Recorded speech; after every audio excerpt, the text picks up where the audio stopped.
Hala chicos, a day in my life as a call center agent na Absimus. Samahan niyo ako na mo-duty tawag alas 2 sa hapon kay kaning dugay ka matug tungod sa daghang gyud una. Syempre dugay ka makamata. Charis. Bitaw eh. Masakit man talagang ulo kagabi hanggang umaga. So I told my TL na baka pwede ako mag half day tea kasi may microness attacking, striking or basta na andar sa muka. Pero sis, kita pulang tagid si ina siya bangon ba. Mangatik pagid na siya. So yun na nga, ganyan man laging nilalakad ko everyday. Guys, basta di ako ay hinahatid ng aking gwapong asawa. So lonely gyud tawon inyong ate nagbaktas.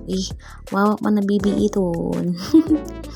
Pagpasensyahin na gintawan ninyo ang resolution sa camera kaya di man kita anak ng mayaman na naka-iPhone ang cellphone pero sige lang kay basin day sa katagalan di ba di nakapromostorya sa katagalan na to og sige baktas baka may makita tayo sa daan na cheque tapos huwag na natin ibalik bitaw ayo anak kay bad man na pilara may istorya tawon way buhat sis gangit-git ragid tawon ng kalangitan dyan sa video kay dag-uman kaayo kay dito sa Panga guys tag-ulan naman ko that's why the sky is so dark street with town og English ang anak ni Ramon ito hinihingal na ako dyan sa kaka-video mga chicos kung alam niyo yung feeling na pinagpapawisan ka tapos pagpasok mo sa office sobrang tugnawa magud kaayo yung panuho to the highest level gyud kay 7th floor pa tawon ang atong adtuan.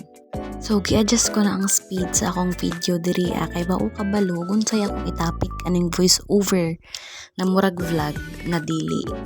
Basta ra lamang na ima-post kay kining si Meta sige panugo nga wala man rabay kisweldo nato. Sa man siya daghan kay task. Gustoon guro ning kuya ba sa PBB. Charis. So, yun na nga mga chicos, nakaabot na gyud taon ta sa atong opisina.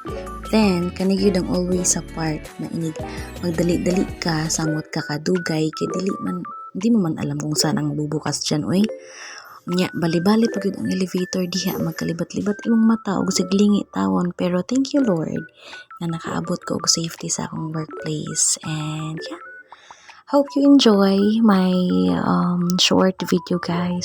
Thank you so much for watching. Bye and be safe!